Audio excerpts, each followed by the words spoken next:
بریم که با آب انار خوشنویسی کنیم. در ابتدای کار پشت ماژیک رو باز میکنیم، مخزن ماژیک رو در میاریم، بعد سرنگ رو پر میکنیم از آب انار. البته نصفه هم باشه کافیه.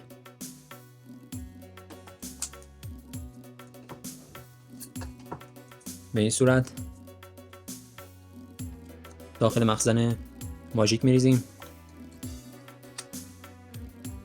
پر نشه، اون مقداره که یه مقدار سر اون خالی باشه کافیه. بعد سر ماژیک رو میبندیم.